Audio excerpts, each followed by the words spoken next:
All right, everybody, welcome back to the final episode of Jock Mkt Portfolio Builders here in 2023.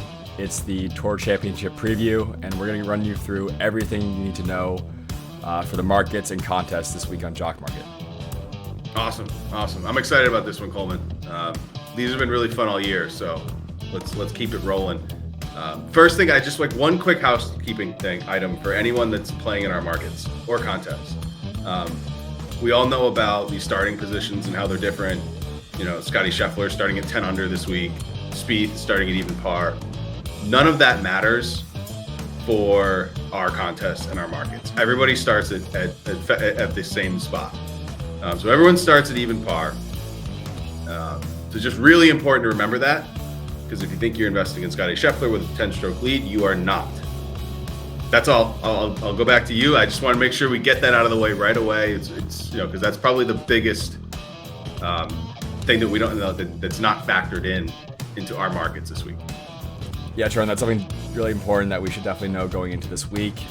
Anyway, we're down to our last 30 golfers here at East Lake Golf Club down in Georgia, and so we're here to get you here to teach you everything you need to know this week about metrics, the course, and players we like.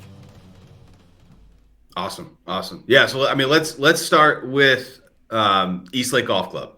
Here's what you need to know. So yeah. All right. So this is going to be this is essentially a par 70. It's actually a par 72 for the members. So they've taken two par fives and made them par fours. It is the seventh longest course in the tour rotation at 7,350 yards, essentially 7,346 to be exact. So to get it from down to a par 72 to a 70, they converted the holes 1 and 14 to par from par fives to par fours. It's an interesting course. It's very different than last week, and I think the last couple of weeks, in the sense that everything is right in front of you. There's not a lot of like dog legs or like weird quirks on this course. It's pretty straightforward. I mean, the challenge comes into play on this course, not as far as like playing. Can you cut corners? Can you turn the ball? How much can you turn the ball? It's really the rough and hitting and being accurate off the tee. So I believe East Lake has the narrowest fairways on tour at 24.5 yards on average. And then we're right back to the really thick Bermuda rough that has given can tend to really give you some problems. If you're continuously finding it. I mean, and like the proof behind that is that East Lake has one of the biggest differentials in greens and regulations between balls hit from the fairway and balls hit from the rough. So, the proof is all you need to know right there. There's a lot of this course is long, right? So you're going to have to hit the ball striking and all that's super important. I mean, the par threes are all, I think the shortest one is 197 yards. The par fives are actually reachable in two, both of them. But the par fours are really where this course gets tough. 9 of them are over 440 yards. Those holes average over par, slightly over. I think the average score is 4.07. And 5 of them have a bogey or worse rate of nearly 20%. So, you're looking at a really challenging course. This course kind of strikes me as one where if you're driving the ball well off the tee accurately and you're striking the ball and you're striking your irons well, you can avoid a lot of trouble by staying in the fairway and getting on the green in regulation, which is pretty you could apply that to any course, but I think it's especially the case here. Where the trouble comes into play is when you're not hitting the ball well off the tee, you're finding the rough. These greens are those like Donald Ross back to front sloping greens where there's really like one target area for most of these greens that you need to hit at. You need to be able to control the ball landing on the green, and out of this Bermuda rough, you really can't do that. It's very difficult. So driving the ball off the tee into the fairway is going, which is obviously hard enough, seeing as we're dealing with the narrowest fairways on tour here. So long and narrow. So yeah, it's going to be an interesting challenge for these guys. It's a little different than we've seen the last couple of weeks, which which I think in a playoffs like environment like this, you want to test these guys in every which way you can, and it seems like these last few tournaments are doing that. So it's going to be another big challenge this week. Coleman, anything else that you saw on the course, that I didn't touch on? Well, just kind of touching on your overview. So it seems like length, inability to spin the ball from the rough, and hitting the greens in certain spots are going to be big for this week. So there were three metrics that I thought we really should key in on. That would be strokes gained off the tee, strokes gained on approach, and ball striking, of course. So, Trone, based on those metrics, who do you like this week as a buy? So a couple of things to note about this market that's a little bit different from other PGA markets. Number one, there's only 30 golfers in the whole market, right? So that's going to condense things a lot. So what you're going to see, I think the first thing to look at, and as we pull this up, it's important to remember too, the way ties work on Jock Market. For those of us that don't know, pre-rank breaks the tie. So if two players say are tied for fifth, it's not a situation where like the fifth and sixth place money or share price gets like split in half and cut evenly. It's the player with the higher pre-rank is going to end up fifth, and the player with the lower pre-rank would end up sixth.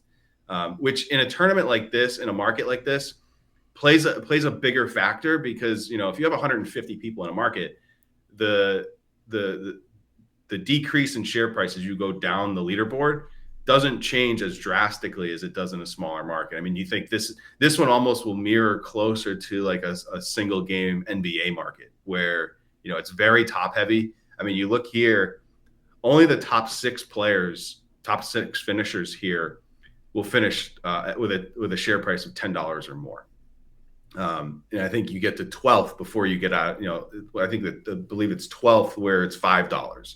And then if you finish outside the 20th or worse, you're only worth $1 per share. So the bottom 10 finishers this week will essentially be worth $1. So like that's a much steeper drop per finishing position than we would normally see. So it's important to remember that. So as I'm building, as I take those metrics into account, and as I look at kind of who I like this week, I think it's I think I'm leaning towards a little bit of, I'm kind of steering away from guys I think that based on their based on what you can get them for, you might them earning you $2-3 per share from like an ROI standpoint.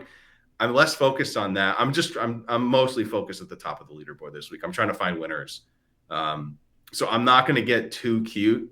I'm going to be pretty chalky with these because I think, because I'm really focusing on guys who I think will have a chance to finish, really in the top 3 to 5 at worst. Because I think a lot of these top guys are not going to go for less than, probably much further down than $10 a share.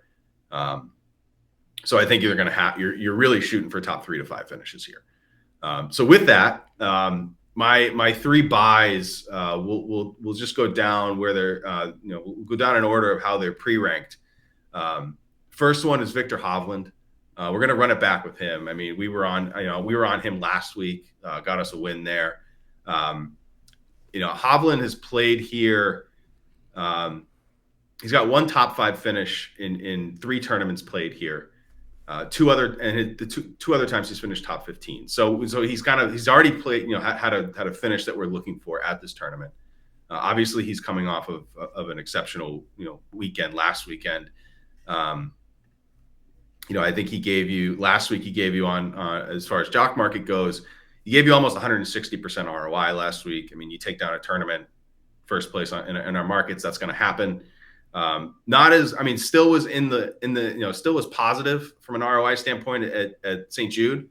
It was a little over 8%. But I think he's got the tee to green, the approach, from a strokes gain standpoint, like he checks off those boxes, and I think he's got that kind of game where once he gets hot, he'll just he can keep rolling tournament to tournament. I think this course suits his game pretty well. Next guy I like is Rory.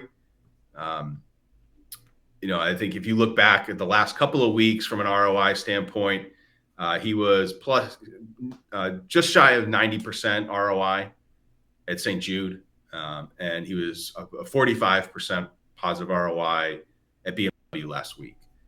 So you've been doing well if you've been investing. If you've been investing in Rory, he's won 3 times at Eastlake also. So he's got 2 more top 10s, and he's never finished worse than 16th here.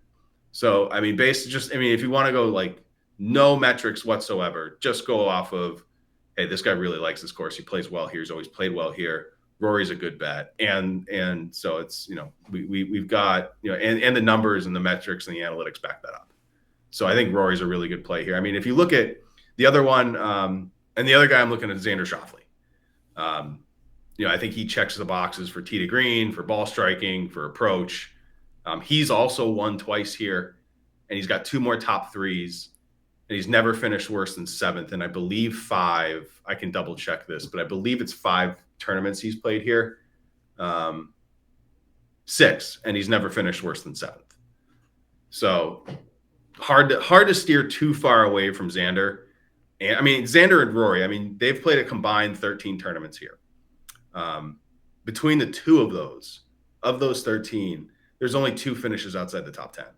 So I think you got to lock both of them in. And then I also like Hovland, obviously. And then if I'm going to do a vibes buy, it's going to be Russell Henley. Like analytics and metrics aside, the guy he's been playing great lately.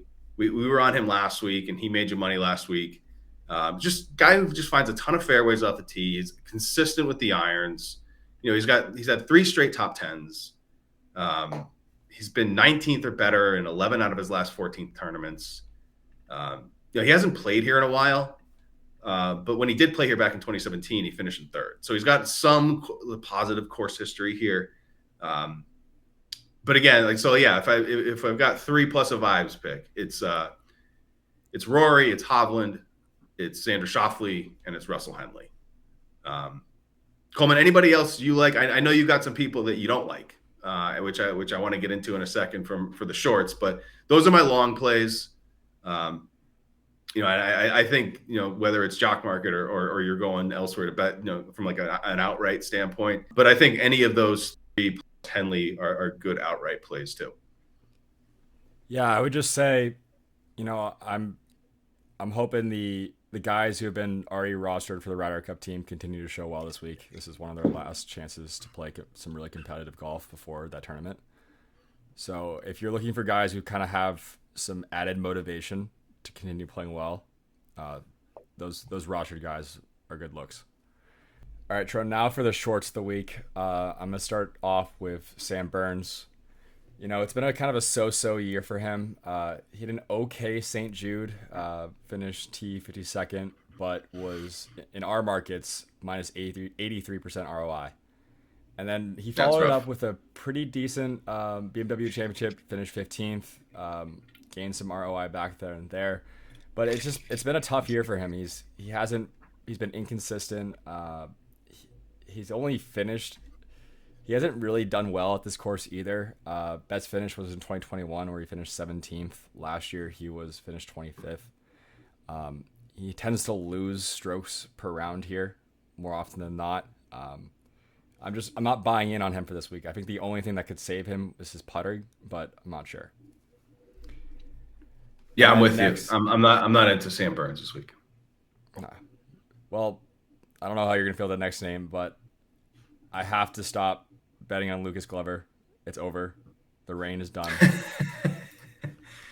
I mean, back-to-back wins was incredible, but after an incredible St. Jude, did not show as well as we would have hoped in the BMW Championship. Finished 22nd, which is not terrible, but in our markets, I think we may have overvalued him a little bit. He had an ROI of minus 20. And he just hasn't really done well at this course his career. I mean, he's only played here once, but he finished second to last. So not a lot of experience. I think the end of his hot streak it's kind of ending soon. And I don't know. I I think it's one of those things where like if everyone's on him, then he's going to perform bad. So I just Yeah, I mean, I know he's been hot lately, but like if he's second to last at this course in strokes gained on average. Doesn't look good for him. no, I'm not seeing it this week. And then my last pick would be Keegan Bradley. Um, again, hasn't done so great since his win of a few months ago. Finished 43rd at the St. Jude, finished 29th at the BW Championship. Uh, Historically, has lost more strokes than he's gained here as well. The only thing that's really been saving him is his strokes gained on approach, which, yes, is an important factor of this course, but I don't know if his game is in the right place altogether to perform better on our markets this week.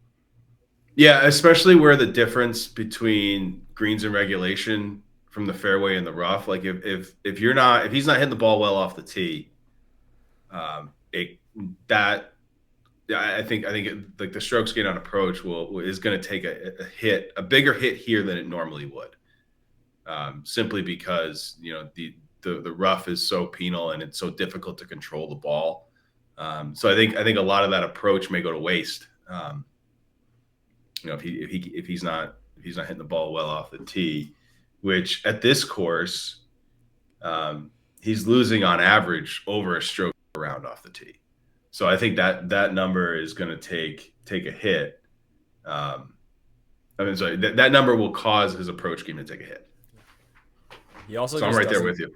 Yeah, he just also doesn't have a lot of experience here. I mean, last time he played here was in 2018, 5 years ago. So that's right. A tough 26th place finish. Yeah. So just not a lot of experience times his game not being probably where he totally wants it to be right now. I can't see it happening for him this week, especially when as we talked about, the market change is so drastic. Yeah, I mean, again, like going back to what I said earlier, like unless you think Keegan Bradley is going to be a top 5 finish here, it's probably better to be on the short side. Because again, like once you get out of the top 5 or top 6, like you're talking about single digit dollars per share. So your ROI potential is much lower. So yeah, I think all 3 of these guys so far, I'm right there with you. You got any others that you're a little wary on this week? I do have a vibe short, and okay, let's do it. It does go against my Ryder Cup player take, but I think Patrick Cantlay is ranked too high on our list this week. He hasn't really performed well here at East Lake. I mean, he finished 4th in 2021, which is great. But historically, 16th is his best finish after that. Yeah, I mean, if you look at, he's played 20 rounds here, right? Yeah. So 5 tournaments. He has one top 5 finish. He finished 4th in 2021. He finished 16th last year, 20th in 2017. And those are his best finishes. And in 20 rounds here, he's lost a total of 8 strokes, which comes out to be a little bit less than half a stroke per round he's losing across the board. I'm with you on Cantlay. I think Cantlay is it's probably it's easily the riskiest of all the shorts that we've talked about so far. Could totally blow up in our face, but I don't think it will. Yeah, no. I mean, if you look at his strokes gained off the tee and strokes gained on approach, he's negative in both categories. Great ball striker, but 2 out of 3 of the metrics that we've talked about underperforming seems like a short position. Yep, totally. Anybody else? I mean, I think did you have one more? Yeah. Can we have this conversation? Is that allowed? We got to talk about Jon Rahm. Let's do it. Yes, it's Jon Rahm. We know. Masters champion. Great player. But St. Jude, tied for 37th. Negative 74% ROI. BMW Championship, tied for 31st. Negative 76% ROI. His best finish here is that he's won back in 2021, but his average finish is around 9th. So how do we feel about him this week? Yeah, I think it's a sneaky good short. He won last year, right? I think he won last year. I don't think he's playing the same golf that he finished last year with, or that he started this year with. And I think too, it's important to remember that, John, like Rahm is probably still going to finish in the top half of this tournament. Like, I don't think you and I are sitting here saying we think Rahm's going to finish in 28th out of 30 this week. But what we are saying is that he's going to be priced as if he's going to be the fourth highest priced player this week. And he's not, I don't know if he's going to finish there, right? I mean, you look at, based on what, depending on where obviously if he in the IPO or something, if he goes severely under a suggested price, that's a different story. But at the same time, I think that the trend is not good on Jon Rahm right now. And he lost you 76% last week.